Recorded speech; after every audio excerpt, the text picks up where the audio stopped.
জাতীয় পার্টিকে নতুন করে সংস্কারের মাধ্যমেই আওয়ামী লীগকে পুনর্বাসনের জন্য উদ্যোগ গ্রহণ করেছে দেশি বিদেশি বিভিন্ন অর্গানাইজেশন। আপনারা জানেন এই দলটি প্রতিষ্ঠাকালীন থেকে আজ পর্যন্ত বাংলাদেশের মূল্যবোধ, বাংলাদেশের মানুষের চিন্তা চেতনার জন্য মূলত প্রতিষ্ঠা করা হয়নি।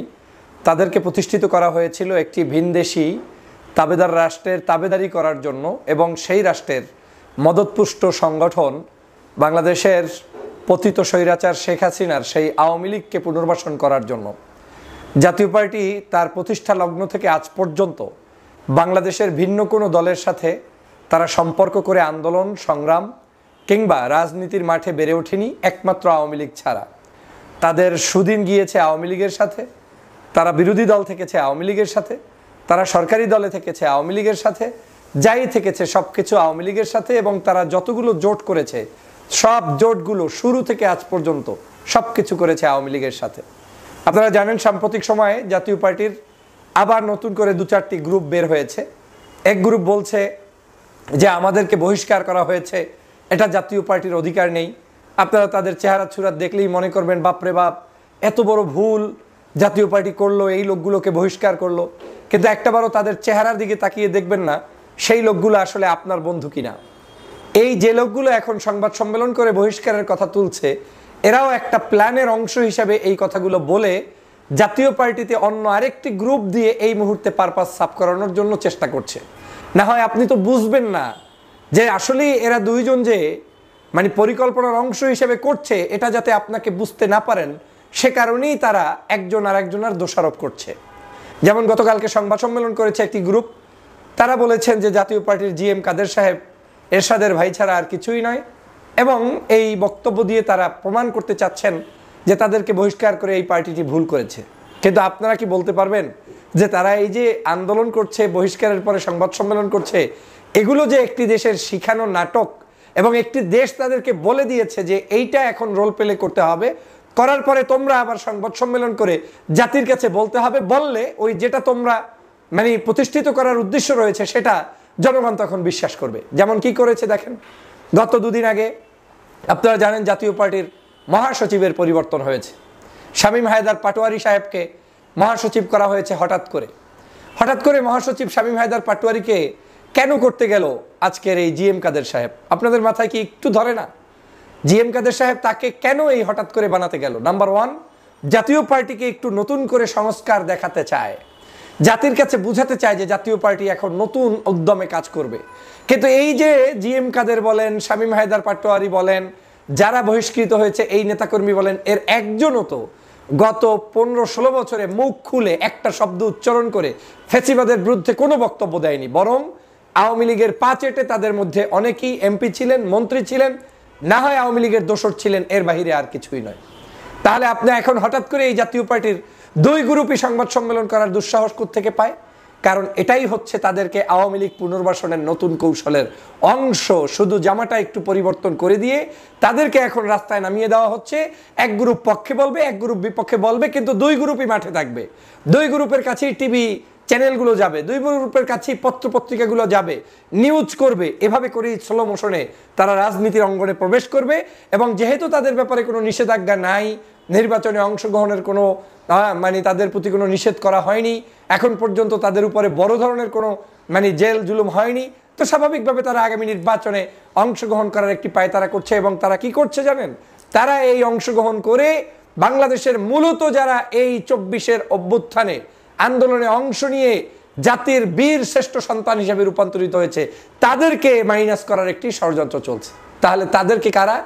জামাত ইসলাম, ইসলামী আন্দোলন বাংলাদেশ, এরপরে আরও যে ছোট রাজনৈতিক দল রয়েছে সেই দলগুলোকে আবার জাতীয় পার্টিকে উত্থান ঘটিয়ে তারপরে এখান থেকে মাইনাস করার একটি গভীর ষড়যন্ত্র শুরু হয়েছে। অথচ হওয়ার কথা কি ছিল? 5ই আগস্টের পরে বাংলাদেশে হওয়ার কথা ছিল বাংলাদেশের নিপীড়িত যত রাজনৈতিক দল আছে, যেমন বাংলাদেশ জাতীয়তাবাদী দল বিএনপি, জামাতে ইসলামী, ইসলামী আন্দোলন বাংলাদেশ, এর সাথে গণ অধিকার পরিষদ এনসিপি সহ যারাই এই জুলাই বিপ্লবের সাথে সম্পৃক্ত, প্রত্যেককে রাজনীতির অঙ্গনে সুযোগ করে দেয়া এবং তারা যেই সুযোগটা গ্রহণ করবে সেই সুযোগের ভিত্তিতে আজকের এই বাংলাদেশকে নতুন করে বিনির্মাণ করা। কিন্তু এখন তাহলে কেন এগুলো হচ্ছে? এগুলো হচ্ছে এজন্যই যে এখন পর্যন্ত বাংলাদেশের যেই চেতনার আলোকে জুলাই বিপ্লব হয়েছে সেই চেতনাকে বাস্তবায়ন করা সম্ভব হয়নি। এখনো পরিকল্পনা আছে কিছু কিছু মানুষের, যারা চায় জাতীয় পার্টি পুনর্বাসন করে জাতীয় পার্টির ভিতরে আওয়ামী লীগকে ঢুকিয়ে দিয়ে এই মানুষগুলোকে পুনঃপ্রতিষ্ঠিত করা, এবং তারা এখানে এখন এসে বিএনপির পক্ষেই 10টা-12টা বক্তব্য দিবে, স্টেটমেন্ট দিবে। অংশগ্রহণমূলক নির্বাচনের কথা বলতে গিয়ে তারা বলবে বিএনপির বিকল্প কিছু নেই, কিন্তু বিএনপিকে বুঝতে হবে আপনার শরীর এই জাতীয় পার্টি কিনা। গত 16 বছর দেশনেত্রী বেগম খালেদা জিয়া জেলের মধ্যে বন্দী ছিল, একটা দিন তারা এজন্য কোনো মর্মাহত হয়েছে কিনা, তাদের কোনো নেতা নেত্রী খালেদা জিয়ার জন্য একটু পরিমাণ কান্না করেছে কিনা? কেউ করেনি। জাতীয় পার্টি গত 16 বছর অবৈধ নির্বাচন করে শেখ হাসিনাকে ক্ষমতায় রাখার জন্য সব ধরনের কাজ করেছে, সহযোগিতা করেছে। আপনি সেই জাতীয় পার্টি এখন আপনাকে আমাকে আমাদেরকে ফুলিয়ে ফুসিয়ে কথা বলবে আর আপনি সেটা অ্যাকসেপ্ট করবেন, মানে নিজের পায়ে নিজে কুড়াল মারলেন।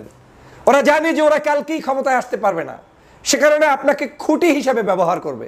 আপনার তো কারো খুঁটি হিসেবে ব্যবহৃত হয়ে ক্ষমতায় আসার প্রয়োজন নেই, বরং আপনি আপনার যোগ্যতায় জুলাই বিপ্লবের আদর্শ এবং চেতনার কারণে গত 16 বছর জুলুম নির্যাতন অত্যাচার সহ্য করার কারণেই জনগণের মণিকোঠায় আপনার অবস্থান থাকার কথা। আপনাকে তো আওয়ামী লীগের দোসরদেরকে সাথে নেওয়ার প্রয়োজন নেই। প্রিয় দেশবাসী, আমি সতর্কতার জন্য আজকে বলছি, একেবারে স্পষ্ট করে বলছি, আজ জাতীয় পার্টির যতগুলো উইং আছে, একটা উইং ও বিএনপি, জামাত, হেফাজত, চরমনাই কারো পক্ষের না, এবং তারা রাষ্ট্রের কোনো কল্যাণের জন্য প্রতিষ্ঠিত হয়নি। এই সম্পূর্ণ দলটিকেই প্রতিষ্ঠিত করা হয়েছে শুধুমাত্র বাংলাদেশের যেই সময় আপনার উত্থান থাকবে জাতীয়তাবাদী চেতনা, ইসলামী মূল্যবোধের চেতনা, ওই সময় ইসলামী মূল্যবোধের চেতনার একটু কাছাকাছি অবস্থান করে, জাতীয়তাবাদী মূল্যবোধের একটু কাছাকাছি অবস্থান করে এই দলটির কাজ হচ্ছে আপনার আমার মধ্যে বিভাজন সৃষ্টি করে, ফিতনা তৈরি করে এরপরে আওয়ামী লীগকে সহযোগিতা করা। আমি জাতীয় পার্টির মানুষদেরকে বলতে চাই, যদি সাহস থাকে আমার এই ভিডিওর একটা জবাব দিয়ে দিন, বলুন যে আপনারা গত প্রতিষ্ঠার পর থেকে আজ পর্যন্ত এই দোসর ছাড়া আপনি কার সাথে সমন্বয় করে বাংলাদেশের আন্দোলন করেছেন, সংগ্রাম করেছেন? আপনাদের এই কারণেই আমার কাছে এই হঠাৎ করে জাতীয় পার্টির নতুন করে যারা যারা এই মহাসচিব পরিবর্তন করেছে এবং মহাসচিব পরিবর্তনের পরে যারা আবার সংবাদ সম্মেলনে এসেছে, এই দুইটা গ্রুপই মূলত ইন্টারনাল এগ্রিমেন্টের মাধ্যমে বিদেশি একটি সংস্থার বিশেষ প্ররোচনায় এই কাজগুলো করছে। এদের মূলত অনৈক্যেরও কিছু নাই, এরা মূলত পতিত স্বৈরাচারের দোসর, কিন্তু তারা এখন মুখ ফুটে কথা বলার জন্য এই অবস্থানটা গ্রহণ করেছে। সরকারের উচিত হবে সবার আগে এই জাতীয় পার্টিকেও নিষিদ্ধ ঘোষণা করা। শুধু জাতীয় পার্টি নয়, জাতীয় পার্টি সহ 14 দলের যারা আছে তাদের যত অপকর্ম আছে শেখ হাসিনাকে সহযোগিতার দায়ে এই দলগুলোর কার্যক্রম বন্ধ রাখে। তাদের মধ্য থেকে যারা ভালো কাজ করতে চায় সেই ভালো কাজের লোকগুলোর অন্য জাতীয় পার্টি যা আছে কিংবা ভিন্ন কোনো দল আছে সেখানে তারা যেতে পারে, কিন্তু আওয়ামী লীগের সাথে সহযোগিতা করে, খুন করে, গুম করে দলটি এখনো কাজ করার সুযোগ পেয়েছে। আর এই সুযোগ পাওয়ার কারণেই বাংলাদেশে নতুন করে ষড়যন্ত্র করে আপনার এই যারা রাজনীতিতে টিকে থাকতে চান তাদেরকে ধ্বংস করার জন্য এরা মাঠে নেমেছে।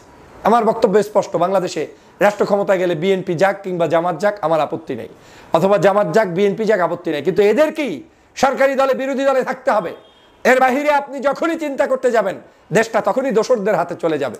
কিন্তু কিছু জ্ঞান পাপী যাদের মাথার মধ্যে ঘিলু নাই, 24 ঘন্টা আওয়ামী লীগের দালালি করে, তার উদ্দেশ্য ভিন্ন, তারা গণতন্ত্রের নাম বলে বিভিন্ন মিথ্যাচার করে জনগণকে ভিন্ন পথে নেয়ার জন্য এই জাতীয় পার্টিগুলোকে আবার সুসংগঠিত করার চেষ্টা চালিয়ে যাচ্ছে, যেটা আগামী দিনের রাজনীতির সহনশীলতা, স্থিতিশীলতা, রাষ্ট্রের সুন্দরতম পরিবেশকে ধ্বংস করবে এবং নষ্ট করবে। আর এভাবেই যদি দোসররা পার পেয়ে যায় তাহলে এদেশে কখনোই মুক্তিযুদ্ধ জন্ম হবে না, ভালো মানুষ জন্ম হবে না, যারা প্রতিবাদ করবে, যারা প্রতিরোধ করবে, যারা আন্দোলন করবে, সংগ্রাম করবে। কারণ আন্দোলন করার আগেও যেই দোসররা ক্ষমতায় থাকে, আন্দোলন করার পরেও সেই দোসররাই ক্ষমতায় আসে, তাহলে এদেশের পরিবর্তনটা কবে হবে?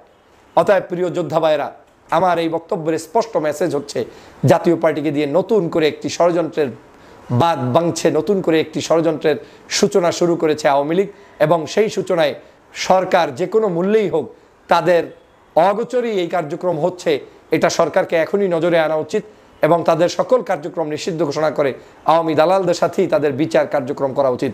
এবং যারা এখনো ঘুরঘুর করে ঘুরে বেড়াচ্ছে এগুলোকে গ্রেপ্তার করে আইনের মাধ্যমে তাদেরকে জেলে আনা উচিত।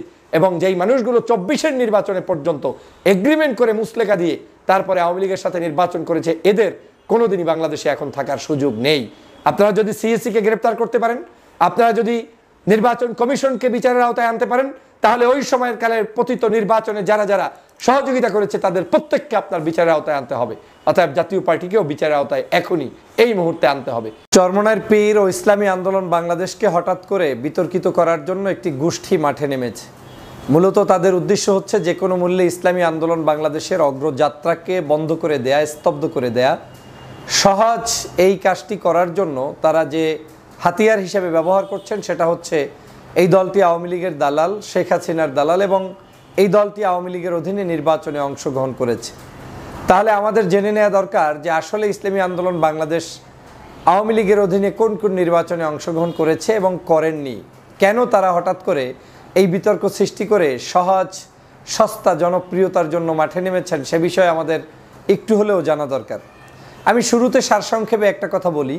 আমি সবসময় বলতাম এদেশের দাড়িওয়ালা, টুপিওয়ালা, ইসলামওয়ালা ধর্মভিত্তিক ব্যক্তিরা যদি কোনো ভালো কাজ করেন, যখন তাদের উন্নতিগুলো চোখের সামনে আসা শুরু হয়, তখন সহজেই তাদেরকে স্তব্ধ করে দেওয়ার জন্য বিনা কারণে, বিনা ইস্যুতে আপনার তার বিরুদ্ধে কেউ না কেউ উঠে পড়ে লেগে যাবে। তেমনটাই আমার কাছে মনে হচ্ছে সাম্প্রতিক সময় ইসলামী আন্দোলন বাংলাদেশের অ্যাক্টিভিটিসগুলো দেখে কারো না কারো অপছন্দ হচ্ছে এবং তারা আবার নতুন করে তাদেরকে বিতর্কিত করার চেষ্টা করছে। ইসলামী আন্দোলন বাংলাদেশ 2014 সাল, যেটাকে আমরা প্রথম বলি যে একটি বিতর্কিত নির্বাচন হয়েছে, প্রথম প্রশ্ন রাখতে চাই যে 14 সালের এই বিতর্কিত নির্বাচনটাতে ইসলামী আন্দোলন বাংলাদেশ কি অংশগ্রহণ করেছিল? এই নির্বাচনটাতে কারা কারা অংশগ্রহণ করেছে? আপনারা নিশ্চয়ই জানেন 14 সালের 152-53টা সিট, যেই সিটে বিনা কন্টেস্টে নির্বাচিত হয়েছিলেন আওয়ামী লীগের লোকেরা, এবং সেই সময় এই অবৈধ নির্বাচনটা করা হয়েছিল শাহবাগে একদলদেরকে বিতর্কিত করে, তাদেরকে ফাঁসির মঞ্চে নিয়ে তারপরে ফাঁসি কার্যকর করে সেই সময়ের আলেম ওলামা, জামাত ইসলাম, বিএনপি সহ সব দলের উপরে একেবারে চরম মাত্রার জুলুম, নির্যাতন, অত্যাচার যা দরকার ছিল সব আওয়ামী লীগ করেছে এবং 14 নির্বাচন তারা কল করেছে। আওয়ামী লীগের দালালি যদি হয় তাহলে ইসলামী আন্দোলন বাংলাদেশের উচিত ছিল 2014 সালের ওই নির্বাচনটাতে অংশগ্রহণ করা এবং সবচাইতে ভালো রেজাল্ট সেই নির্বাচনে নিয়ে আসা। কিন্তু দেশের স্বার্থে, মানুষের স্বার্থে, মানুষের স্বাধীনতা সার্বভৌমত্বের স্বার্থে, ভোটাধিকারের স্বার্থে 2014 সালের সেই নির্বাচনে বিএনপি যেমন অংশগ্রহণ করে নাই, জামাত ইসলামী অংশগ্রহণ করে নাই, ইসলামী আন্দোলন বাংলাদেশও সেই নির্বাচনে অংশগ্রহণ করেন নাই। আপনারা অনেকেই মনে করেন যে আওয়ামী লীগের অধীনে নির্বাচনে গিয়েছে, কিন্তু খুঁজতেই যাই না যে কখন কোন সালের কোন নির্বাচনে গিয়েছে। প্রথম কথা হচ্ছে আওয়ামী দোসরদের সেই নির্বাচনে অংশগ্রহণ করেছে আওয়ামী লীগ 14 দল এবং জাতীয় পার্টি। একমাত্র এই যে গুটি কয়েকটি দলের কথা বললাম যারা বাংলাদেশের সর্ববৃহৎ দলের মধ্যে অন্যতম, বিএনপি, জামাত এবং ইসলামী আন্দোলন বাংলাদেশ, তারা 14 সালের নির্বাচনে যায় নাই। আসেন 2018 সালের নির্বাচনের পরিস্থিতি নিয়ে। 2018 সালের নির্বাচনে বাংলাদেশের অলমোস্ট সকল পার্টি গিয়েছে এবং বিএনপি গিয়েছে 18 দলীয় জোটের মাধ্যমে। সেখানে ডক্টর মোহাম্মদ কামাল সাহেব ছিলেন সেটার চিফ এবং অন্যান্য বিভিন্ন দল থেকে নেতৃবৃন্দ সংযুক্ত ছিলেন, আপনারা নিশ্চয়ই জানেন। সে 18 নির্বাচনে বিএনপিও গিয়েছে, জামাত ইসলামও বিএনপির সাথে প্রতীক নিয়ে গিয়েছে, ইসলামী আন্দোলন বাংলাদেশও 2018 সালের নির্বাচনে অংশগ্রহণ করেছে। আপনারা জানেন সেই নির্বাচনে কেউ ভালো ফলাফল করতে পারেন নাই, তথা আওয়ামী লীগ ফলাফল করতে দেয়নি। 300 আসনের 6-7টা আসন বাদ দিয়ে বাকি সবই নৌকা প্রতীকে রাতের বেলা ভোট দিয়ে তারপরে তারা জয়যুক্ত হয়েছিলেন। তখন কিন্তু ইসলামী আন্দোলন বাংলাদেশ সেই নির্বাচনের ফলাফলকে প্রত্যাখ্যান করেছিল এবং শুরুতে বিএনপি চেয়েছিল সেই নির্বাচনে কোনোভাবেই তারা সেখানে শপথ পড়বে না।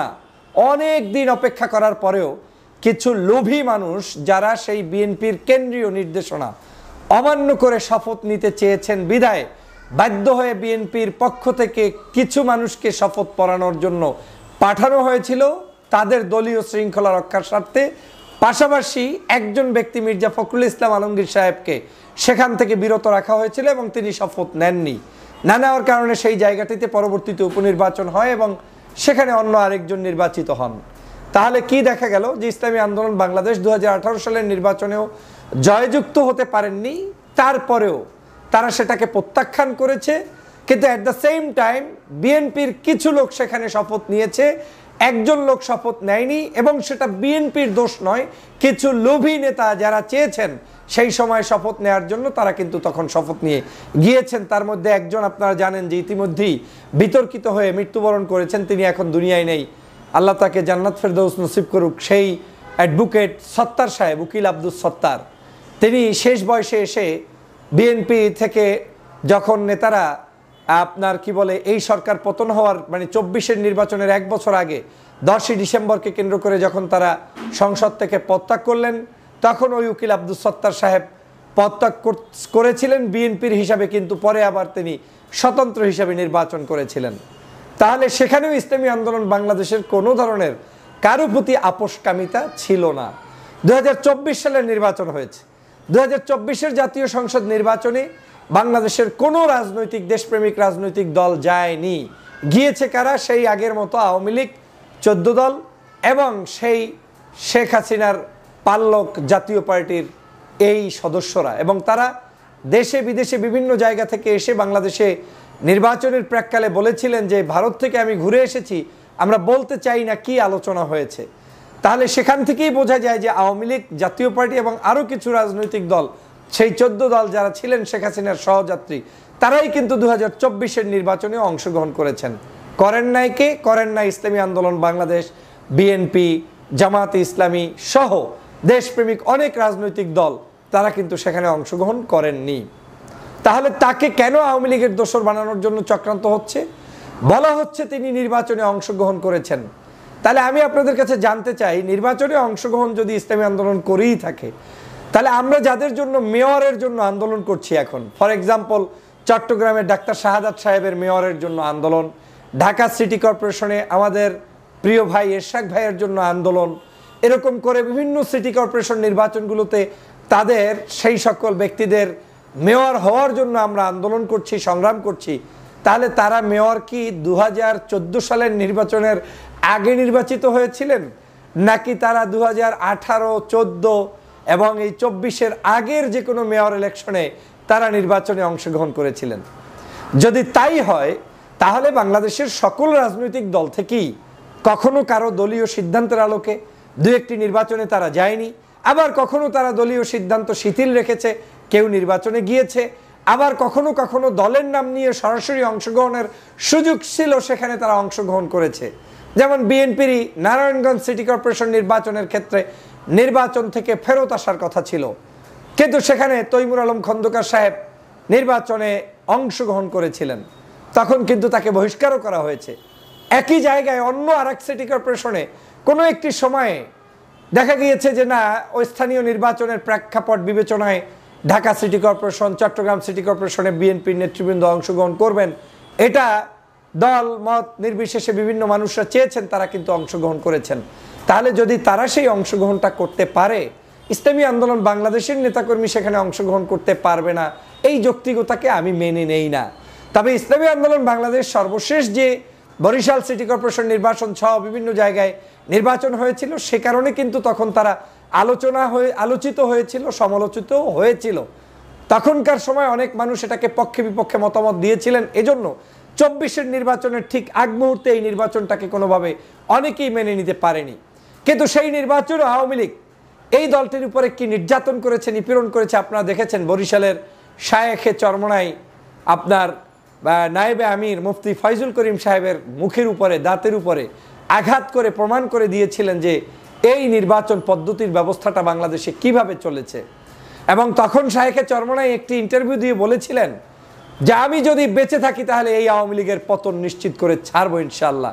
এবং আমি তখন সর্বপ্রথম তুরস্ক থেকে লাইভে এসে তার পক্ষে দাঁড়িয়ে কথা বলেছিলাম, যদিও ওই নির্বাচনের পক্ষে আমি ছিলাম না, কিন্তু কেন বলেছিলাম যে শেখ হাসিনার অধীনে একজন ব্যক্তির দাঁড়ানোর পরে এই পরিস্থিতি যদি হয়, একজন বিখ্যাত পীর এবং একটি দলের নেতাদের, যেখানে বিএনপির প্রার্থী ছিল না, জামাতের প্রার্থী ছিল না, সামান্য আপনার একজন চরমনের প্রার্থীকেও আপনি মানতে পারলেন না, এটার দ্বারা বাংলাদেশের গণতন্ত্রের জন্য, আপনাদের জন্য নির্বাচনে অংশগ্রহণ না করলেও আমাদের বিশ্বব্যাপী এবং দেশের বিভিন্ন জায়গায় নির্বাচন পদ্ধতিটাকে ফুটিয়ে তোলার কিন্তু একটি উপায়ও হয়েছিল এই নির্বাচনের মাধ্যমে। কারণ ওই নির্যাতন, অত্যাচারটা কিন্তু জাতির কাছে বিভিন্ন জায়গায় প্রশ্নবিদ্ধ হয়েছিল। এক বাক্যে বলতে গেলে সেই নির্বাচনটাও তারা অংশগ্রহণ করেছে, সেটাকে আমি তাদের রাজনৈতিক সিদ্ধান্ত বলবো, সেটাকে আমি দোষের কোনো সিদ্ধান্ত বলবো না। যদি ওই নির্বাচনটাকে আমি দোষের বলি, তাহলে এর পূর্বে ডাক্তার শাহাদাত এবং আপনার কি বলে আমাদের ঢাকা সিটি কর্পোরেশনের মেয়র হিসেবে যারা দাঁড়িয়েছিলেন, তাদের কেউই কিন্তু কোনোভাবে সঠিকভাবে নির্বাচনে দাঁড়ানোর রাইট রাখেন না। কিন্তু তারাও যখন দাঁড়িয়েছেন, শুধু তারাই না, বাংলাদেশের বিভিন্ন জায়গায় আমরা দেখেছি চরমোনাইরও যেমন অনেক মেয়র চেয়ারম্যান নির্বাচিত হয়েছেন, পাশাপাশি জামাত ইসলামেরও কিছু মানুষ নির্বাচিত হয়েছেন, পাশাপাশি বিএনপিরও অনেক মানুষ নির্বাচিত হয়েছেন জায়গা বিশেষে, কিন্তু যে হারে তাদের নির্বাচিত হওয়ার কথা সেটা হতে পারেন নাই। যেমন প্রত্যেকটি জায়গায় সাধারণত মানুষের বিশ্বাস বিএনপি, জামাত কিংবা বিরোধী মতের মানুষরা নির্বাচিত হবে, কিন্তু ভোট কারচুপির কারণে হয়তো দেখা গিয়েছে 100-র মধ্যে 2-4টা জায়গায় হয়তো কোনো ইউনিয়ন পরিষদে কিংবা উপজেলা পরিষদে কিংবা সিটি কর্পোরেশনে বিভিন্ন জায়গায় তারা নির্বাচিত হয়েছিলেন, অথবা তাদেরকে নির্বাচিত হওয়ায় বাধাপ্রাপ্ত করা হয়েছে। তো আমি সে কারণে বলছি যে চরমোনাইকে নিয়ে নতুন করে তাহলে এই ষড়যন্ত্র কেন? এর অন্যতম কারণ হচ্ছে চরমোনাইয়ের পীর সাহেব বাংলাদেশের 24-এর আন্দোলনের নেতৃত্বে সামনে থেকে নেতৃত্ব দিয়েছেন, এটা গোপন কিছু না। আমি সামনে থেকে নেতৃত্ব দিয়েছি, 16 বছর পর্যন্ত কথা বলেছি। এটা বানিয়ে আমি আজকে নতুন কিছু সৃষ্টি করব এমন কিছু জনগণ বিশ্বাস করবে না। আমি যা করেছি তার দিবালোকের মতো স্পষ্ট। তেমনি 24-এর এই গণঅভ্যুত্থানে আন্দোলনে নেতৃত্ব দিয়ে চরমোনাইয়ের পীর বাংলাদেশের অবিসংবাদিত নেতায় রূপান্তরিত হয়েছেন, ছাত্র জনতার কাছেও যেমন স্বীকৃতি লাভ করেছেন, বাংলাদেশের পজিটিভ রাজনীতিতেও তাদের এন্টার হয়েছে, প্রবেশ হয়েছে, এবং সেটাকে অনেকেই হয়তো সহ্য করতে পারছেন না। আপনারা আসলে মূল উদ্দেশ্যটা কি? আপনারা চান কেওয়াজ লাগিয়ে রাখতে, আপনারা চান অনৈক্য তৈরি করতে, আপনারা চান যে আজীবন জামাত, হেফাজত, চরমোনাই একে অপরের পিছনে লেগেই থাকুক, আপনারা চান না যে ঐক্যবদ্ধ হোক। সে কারণেই এই ষড়যন্ত্র নতুন করে তাদের বিরুদ্ধে করা শুরু করেছেন। যদি আপনি চরমোনাইয়ের পীরকেই মনে করেন যে আওয়ামী লীগের দালাল, তাহলে আমি বলে করব যে গত 16 বছরে কম বেশি সব রাজনৈতিক দলের নেতারাই আওয়ামী লীগের দালাল ছিলেন। কারণ সাধারণত একটি সিটি কর্পোরেশনের নির্বাচনের অংশগ্রহণকে কেন্দ্র করে আপনি তাদেরকে দালাল বললে, আপনারা যেগুলোতে অংশগ্রহণ করেছেন সেগুলো কিসের ভিত্তিতে করেছিলেন? দ্বিতীয় বিষয়টা হচ্ছে, দাড়িওয়ালা টুপিওয়ালা ইসলামপ্রিয় জনতা যখন একটু অগ্রসর হয়, আমরা তাদেরকে বিতর্কিত করার চেষ্টা করি। অথচ আজকের এই বাংলাদেশে এই মুহূর্তে যেই দলটি সবার আগে নিষিদ্ধ হওয়ার কথা ছিল, জাতীয় পার্টি, যেটা আওয়ামী লীগের সরাসরি দোসর, 16 বছর পর্যন্ত যেই দলটি বাংলাদেশে অন্যায়ভাবে চাপিয়ে দিয়ে আওয়ামী লীগকে ক্ষমতায় রেখেছে, সেই দল কিন্তু এখনো মিছিল করে, মিটিং করে এবং স্বপ্ন দেখে আগামীতে আবার নির্বাচনেও অংশগ্রহণ করবে। আমি এই দলের কোনো ব্যক্তিগতভাবে কারোর সাথে আমার শত্রুতা নেই, বরং বন্ধুত্বপূর্ণ সম্পর্ক আছে। কিন্তু আমার খারাপ লাগে তখন যখন আমি দেখি যে দোসররা মুক্তি পেয়ে যায় আর প্রকৃত দেশপ্রেমিকদের বিরুদ্ধে ষড়যন্ত্রে কেউ না কেউ মাঠে নেমতে পড়েছে। আপনারা নিশ্চয়ই দেখেছেন চরমোনাইয়ের পীর সাহেবের কাছে জামায়াত ইসলামের আমির ডাক্তার শফিকুর রহমান সাহেব যাওয়ার পর থেকে জামায়াতের সাথে চরমোনাইয়ের সাথে একটি সৌহার্দ্যপূর্ণ সম্পর্ক বৃদ্ধি হয়েছে, এবং সেটার একটি ফলপ্রসূ রেজাল্ট আমরা দেখেছি সোহরাওয়ার্দী উদ্যানে। সকল ইসলামপন্থী রাজনৈতিক দল এবং দেশপ্রেমিক বহু রাজনৈতিক দল সেখানে অংশগ্রহণ করেছে। এই ঐক্যবদ্ধ বাংলাদেশই আমরা চাই, হাসিনার বিরুদ্ধে ঐক্যবদ্ধ বাংলাদেশই আমরা চাই, আওয়ামী লীগের বিরুদ্ধে ঐক্যবদ্ধ বাংলাদেশই আমরা চাই। কিন্তু কারা, কেন হঠাৎ করে এই বিতর্ক সৃষ্টি করছেন? কেন? বিএনপির মহাসচিব মির্জা ফখরুল ইসলাম আলমগীর সাহেব চরমোনাইয়ের পীর সাহেবের কার্যালয়ে গিয়ে যখন উপস্থিত হয়েছেন, নামাজ পড়েছেন পাঁচকল্লি টুপি মাথায় দিয়ে, এবং তিনি সেখানে সৌহার্দ্যপূর্ণ বৈঠক করে দুইজনে যৌথ সম্মেলন করেছেন, সেটা কি পজিটিভ দিক নয়? নিশ্চয়ই সেটাও একটি পজিটিভ কাজ। অতএব বাংলাদেশের রাজনীতিতে সেই পজিটিভ কাজগুলোকে ইন্সপিরেশন করা উচিত। কিন্তু যখনই আমার দলে কেউ থাকলে মারহাবা, আর আমার থেকে একটু ভিন্ন আদর্শ পোষণ করলেই একেবারে নিন্দাবাদ, তাহলে এটার নাম রাজনীতি নয়, বরং আমি মনে করি এটা এক ধরনের স্বার্থন্বেষী কার্যক্রম। বাংলাদেশে টকশোতে, অনলাইনে নতুন করে ইসলামী আন্দোলনের যে কার্যক্রম শুরু হয়েছে এবং বাংলাদেশের রাজনীতিতে তাদের যে প্রবেশ শুরু হয়েছে, প্রত্যেকটি পদচারণায় তারা যে আজকের বাংলাদেশের মানুষের কাছে একটি উল্লেখযোগ্য নামে রূপান্তরিত হয়েছে, সেটা একমাত্র কিছু নাস্তিক্যবাদী দালালদের অপছন্দের কারণ। সে কারণেই চরমোনাইয়ের বিরুদ্ধে, ইসলামী আন্দোলনের বিরুদ্ধে আওয়ামী ট্যাগ লাগিয়ে একটু শান্তি পেতে চান। কিন্তু আপনাদেরকে হুঁশিয়ার করে দিয়ে বলতে চাই, ইসলামী আন্দোলন বাংলাদেশের চরমোনাইয়ের পীরের কর্মীরা 5ই আগস্ট বাংলাদেশ থেকে হাসিনাকে তাড়িয়েছে এবং তাড়াতে সাহায্য করেছে। আর 5ই আগস্টের পরে আন্দোলনের কর্মীরা আরো নতুন করে বাংলাদেশের রাজনীতিতে সক্রিয় ভূমিকা পালন করছে। এই ব্যক্তিদেরকে জনগণ যতদিন ভালোবাসবে, গ্রহণ করবে এবং তারাও যতদিনে এই দেশের মানুষের পক্ষে থাকবে, ইসলামী মূল্যবোধের শক্তিগুলোকে ঐক্যবদ্ধ রাখার পক্ষে থাকবে, আলেম ওলামা ইসলামপন্থী নাগরিকদের মধ্যে বিভেদ সৃষ্টি করবে না, দেশপ্রেমিক নাগরিকদের সাথে ঐক্যবদ্ধভাবে চলার চেষ্টা করবে, এই চরমনাইকে নিয়েও কেউ বিতর্কিত করে কোনো লাভ হবে না। হ্যাঁ, চরমনাই যদি, ইসলামী আন্দোলন যদি যেই সময় যেই সিদ্ধান্ত নেওয়া দরকার দেশের স্বার্থে, জনগণের স্বার্থে, তার বাহিরে যায় এবং সেই কার্যক্রম চলমান রাখে, তাহলে একদিন হয়তো তাদেরকেও কেউ না কেউ ধিক্কার জানাবে। তবে আমার আস্থা এবং বিশ্বাসের জায়গাটা এত স্ট্রং যে এই ধরনের অপকর্ম অন্তত আর যাই হোক এই দলটি এবং ইসলাম প্রিয় রাজনৈতিক দল দেশ বিরোধী কোনো ষড়যন্ত্রে লিপ্ত হবে না, এটা আমার বিশ্বাস আছে। আসুন ষড়যন্ত্রবাদীদের ব্যাপারে সতর্ক হই। আমরা বাংলাদেশে যে মতের হই, যে দলের হই, যে আদর্শের হই, সকল রাজনৈতিক জায়গাগুলোতে আমাদের এই সকল দেশপ্রেমিক রাজনীতিবিদদেরকে স্পেস তৈরি করে দেই। আল্লাহ পাক তৌফিক দান করুক, আমিন। আসসালামু আলাইকুম ওয়া রাহমাতুল্লাহি ওয়া বারাকাতুহু।